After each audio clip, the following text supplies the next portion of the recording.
Well, good evening, friends, and welcome back to another episode of Between the Shadows. We are your hosts. I am Kristen, and I am joined by my co-host, Miss Caratellis. Hello. And we are back. We're talking some more Dark Shadows, and don't really have a whole lot of lead in here. I just kind of want to go. Kind of left off on a cliffhanger last time. Yeah. So, I mean, we talked about Vicky being saved by Barnabas. Barnabas willed himself back to the past with a little bit of help from Peter Bradford. And it was successful, and he's back now, and we're just going to keep going. So this episode, we're going to cover episodes 667 through 677. Yep, we got about 10 episodes to cover, so hang in there. So the scene opens with Carolyn and Amy, and it's evidently very early in the morning, and Carolyn is preparing flowers to put on her mother's grave, and the graves in the old mausoleum. She's not just covering her mom, she's covering Josette, she's covering Naomi and all of that jazz. And Amy has to convince her to let her go because, you know, Amy's up early too. And she's like, can I go with you? I would love to, Mrs. Stoddard. I'd love to pick some flowers along the way. And you know, Carolyn kind of pushes back at first and, you know, but she does eventually say, yeah, okay, let's do it, you know. And so while that's going on, Barnabas is replaying the events of 1796 in the secret room with Julia and Willie because he's kind of weak, you know, from being in the coffin, whatever. And Amy and Carolyn come calling. And Amy sees the door to the secret room closing but can't convince Carolyn that she did see it. You know, Carolyn was like, that is solid concrete. You can't, you know, that you can't open that. There's nothing there. Yeah. And so they leave their flowers and the trio returns to the old house. Yeah. And so when we go back to Collinwood, David is waiting there for Amy. And he tells her that Quentin wants them to play the game again today. Amy doesn't want to play the game. And David becomes mean and rough with Amy. Like, you know, gets her arm behind her back and, you know, and it's just mean, you know. And David's different since meeting Quentin. Yes. He's hyper fixated on Quentin and the things he wants them to do. I mean, he's very manipulative and deceptive. He seems a lot like the old David, but he's a little older now, so I think he's gotten a little better at it. Yeah, definitely. Yeah. He claims he's going to get even with Carolyn for punishing him for being mean to Amy when Barnabas comes in. The kids take this opportunity to tell him that they don't want to go to Boston, and they come up with some excuse as to why they don't want to go. Collinwood being home and them not wanting to leave it, and it seems to appease Barnabas for now, at least. You know, I wonder, why didn't they just say that? Why play all the games? Why didn't they just tell Barnabas we don't want to go? It's Quentin playing the game. Yeah, I guess, but it's, I mean, if it was as simple as that, you know, just going to Barnabas is like, you know, we really don't want to go. I'm like, do we have to go? You know, I feel like Barnabas is a reasonable enough person, and the reasons they provided, whether or not they're true or not, I don't know, and probably not, but I feel like that obviously was good enough to appease him for the time being, so why didn't they just lead with that, you know? Who knows? So jumping ahead a little bit, Carolyn and Chris have been out to dinner, and Carolyn invites Chris to live on the Collinwood property at Matthew Morgan's old cottage. And she tells him that it's isolated, he'd have plenty of privacy, which of course is exactly what Chris wants, so he agrees. We haven't heard of Matthew Morgan in a while. I know. Since the black and white days. Yeah. Like, no. So these next few episodes are kind of the same thing happening over and over. David and Amy falling deeper and deeper into Quentin's game and getting caught by various members of the household, and David wanting to get even with them by playing the game. Yeah, it's a never-ending cycle. It's like, oh, I'm going to play the game with them next. They pissed me off. They're next, right, you know. It's the manipulative thing and the hyper-fixating on Quentin and stuff. Right. And it just keeps happening. There's a point where Mrs. Johnson goes down to the cottage. The cottage. There's a point where Mrs. Johnson goes down to the cottage to get it all cleaned up for Chris. And because nobody's lived there since Laura. Like, once Laura was gone, that place just kind of stayed and it's cobwebby and gross. But Quentin shows up there and it scares the piss out of her. And, of course, no one else sees him but Mrs. Johnson. And I think this is how the game works, but it seems sometimes people die. Yeah. You know, but playing the game, it's like Quentin shows up wreaks its havoc. Sometimes they die, and sometimes they just get the piss scared out of them, like Mrs. Johnson. Right. So whatever. I still, to this day, I still don't understand the point of the game. But Chris does move into the cottage and lets Carolyn know that he won't be around for a few days. And when Amy comes into the room, she sees the star, the pentagram on Carolyn's face.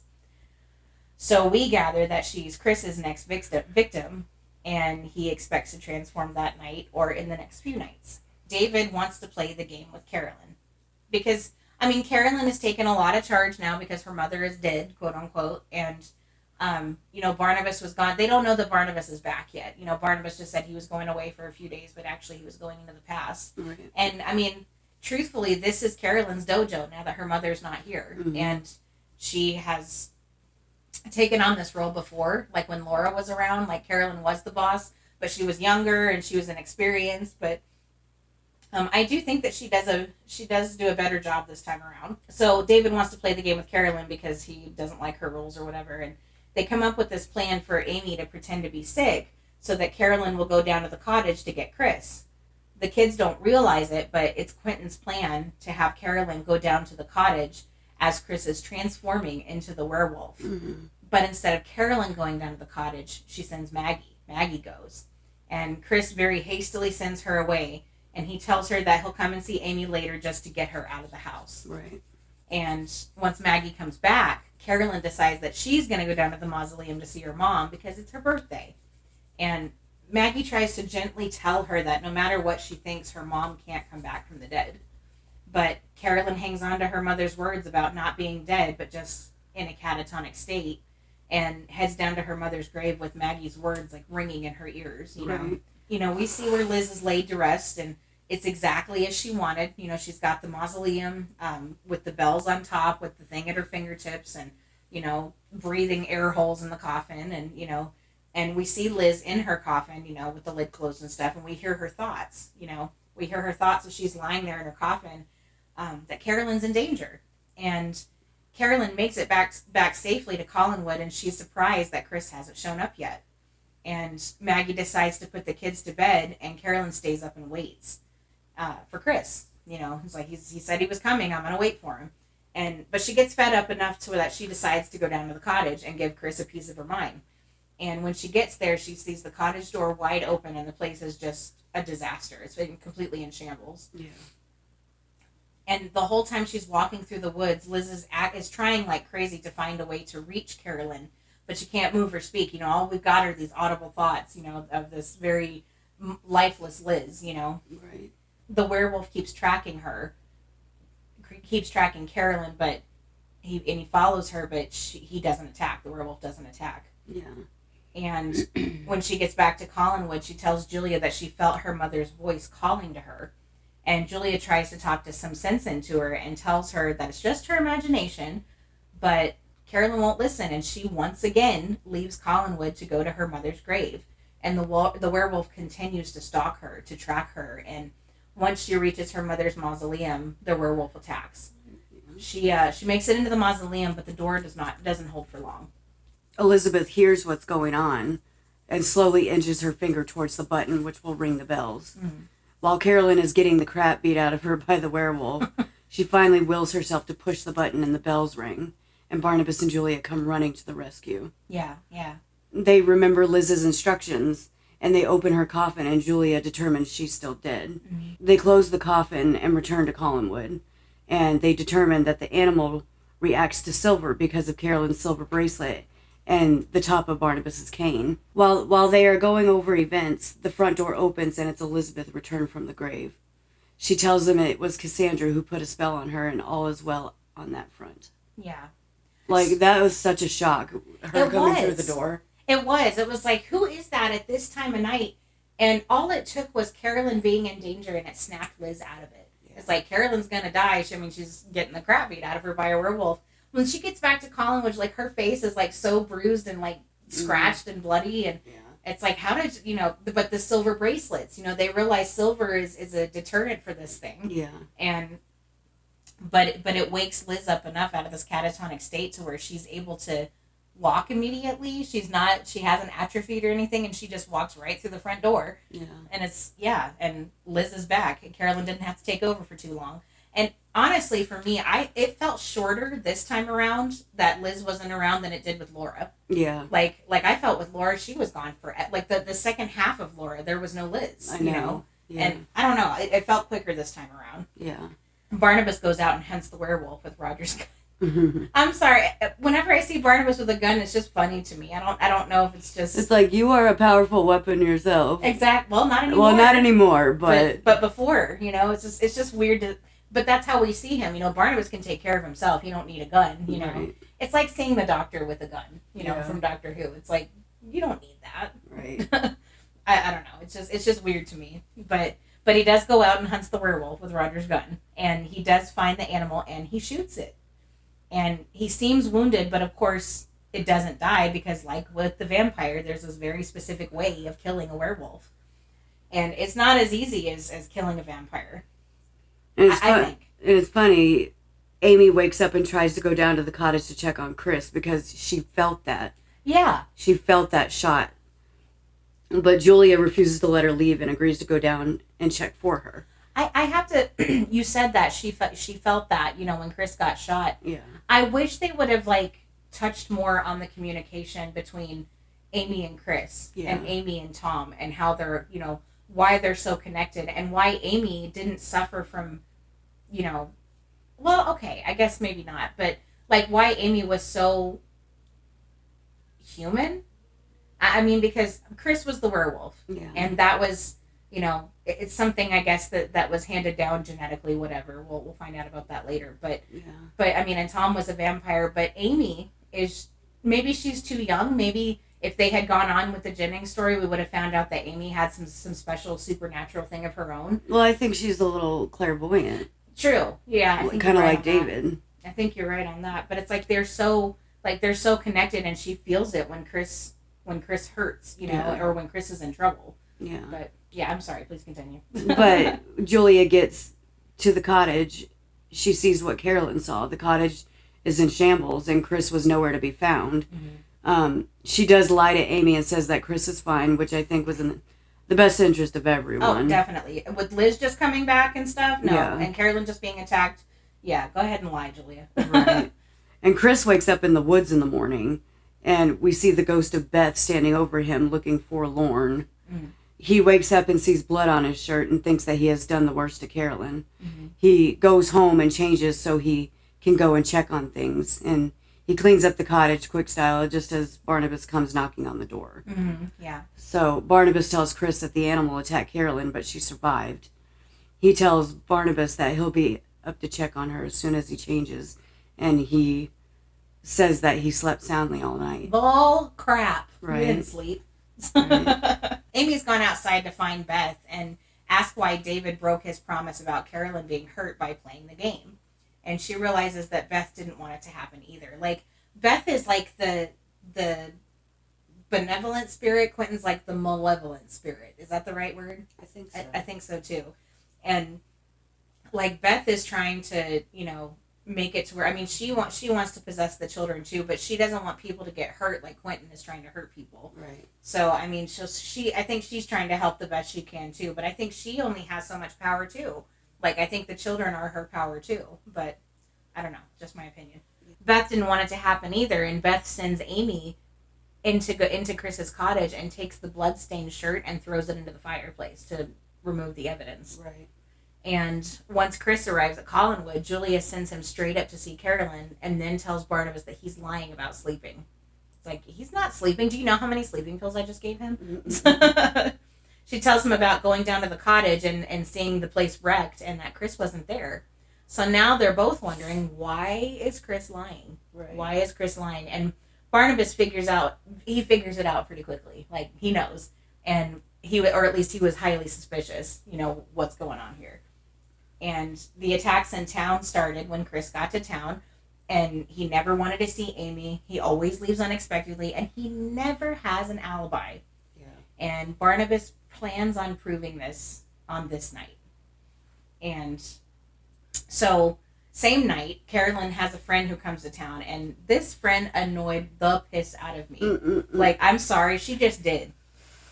She's just annoying as hell, and immediately takes a liking to Chris. Ooh, he's my type, and is trying to get near him every chance she gets, Like, she got the hots for Chris, and wants to make something happen there, Right. And Chris knows the moon will be full again this night, so he tries to leave. And Barnabas, knowing this as well, tries to get him to stay and suggests an impromptu dinner party at the old house to show this friend of Carolyn's, Donna, the architecture and decor, since she's studying to be an interior designer. And everyone except Chris agrees. He says he has to go to Bangor on business that night. And Donna's like, well, I need a ride to Bangor. Can I ride with you? And she's just so annoying. She's annoying. Yeah. And can you take me there? And Carolyn agrees for him before he can even say anything. It's like, right. Oh, sure, Chris is great. He'll take you, He fakes a headache. And when they get to the cottage, he tries to get Donna to take his car and just do what you have to do. And this girl, Donna, she really can't take a hint. She tells him she'd love to see the inside of his house. And she told Carolyn that Chris was her type, and she's just constantly trying to get a piece of him. And when she returns Chris's keys, he's trying to get her to leave, and she just isn't having it, And when he starts screaming at her, she calls him crazy and tries to call a doctor, but at that point it's too late. And Chris becomes his other self and attacks her and kills her. And even though it was Carolyn who had the star on her face, Donna was the one who ended up being the victim. Yeah.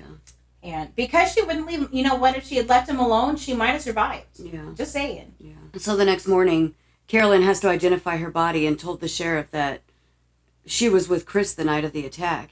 When the police come to question him, he doesn't have an alibi or any reason for the police not to suspect that he killed this woman. Mm-hmm. So they take him into the station, and Barnabas and Julia go down to Chris's cottage to search the place to confirm their suspicions. Mm-hmm. And Barnabas and Julia find Donna's purse and a bloody shirt. And Julia is ready to take these things to the sheriff, but Barnabas stops her and tells her that there's a full moon again this night. Barnabas is conflicted about what to do about Chris. Does he tell the police that Chris is a monster, or does he help? Yeah. It's like, and I love that Barnabas does choose to help Chris. He gives the police an alibi for Chris. He tells them that he was drinking at Barnabas's house the night of the attack, and he is let go from the police station. You know what? This action right here, saving Chris, giving him an alibi, and telling him, oh yeah, I had Chris at my house all night. He was drinking and he passed out. He was with me. He was with me. And this totally redeems Barnabas. This totally made me see Barnabas as a good guy again. Because he could have totally let the police. He had all the evidence he needed to turn Chris in. To give them absolutely no doubt that Chris was the one who killed this woman. But instead, he chooses to help him. Yeah. And, yeah, I just totally just redeems Barnabas in this moment. I love it. And Barnabas is waiting in Chris's cottage when he arrives back there and tells him that he knows Chris the man is innocent, but he also knows that Chris is the werewolf. Right. The way that Barnabas feels for Chris in this moment, it warmed my heart.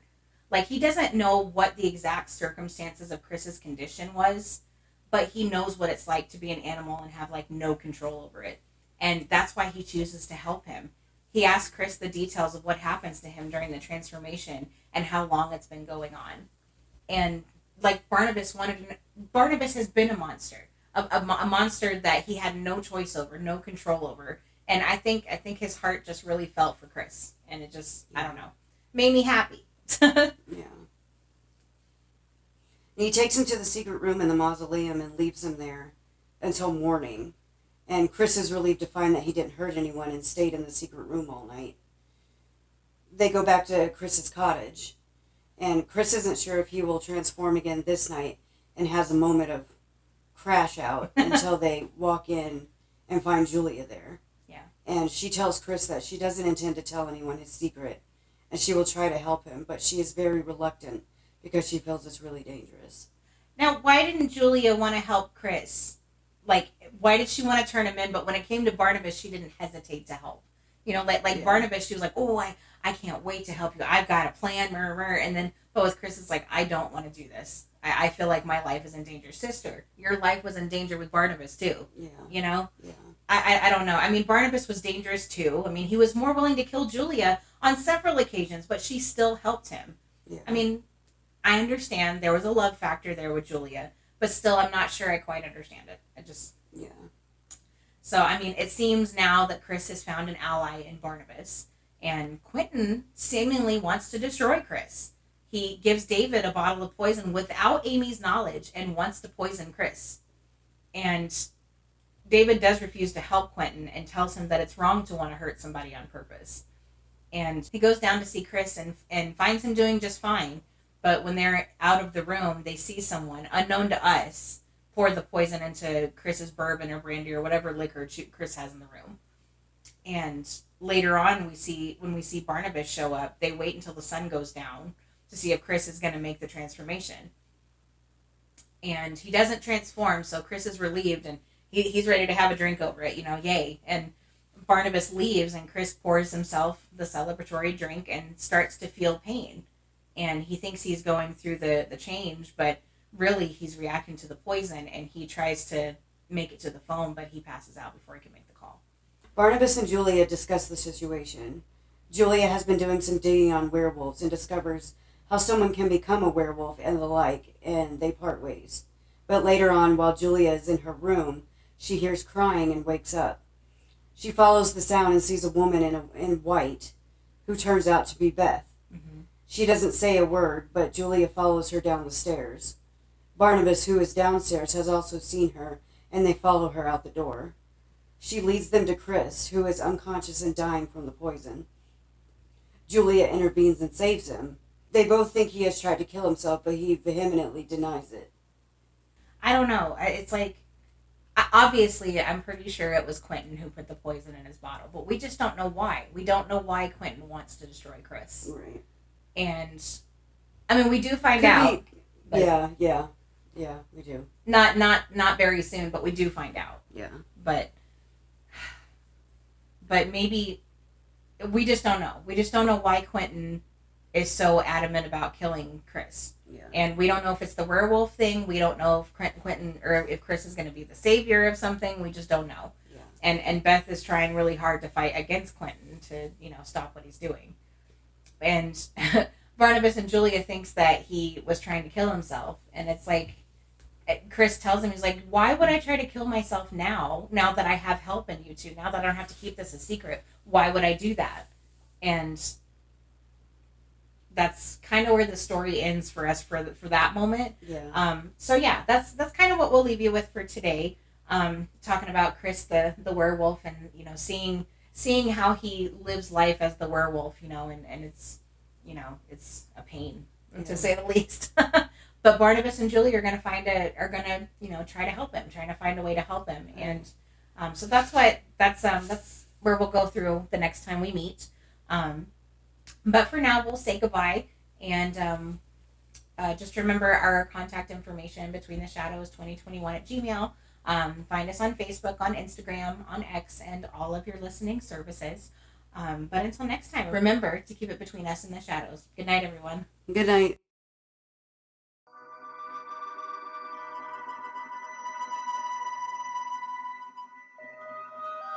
Night at Collinwood, a night that appears to be quiet and serene. But unknown to the residents of this great house, there is terror in this night. For the spirits of those long dead still exist within its walls, and they have made contact with the living. 2 innocent children have become possessed, and as a result, they will be compelled to destroy. Unwittingly, they will place every member of the Collins family in great danger.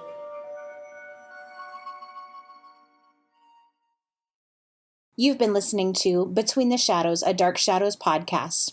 All original Dark Shadows music, video clips, images, and media are not owned by Between the Shadows and is the sole property of Dan Curtis Productions and is only used to promote Dark Shadows and should not be distributed, copied, or reproduced.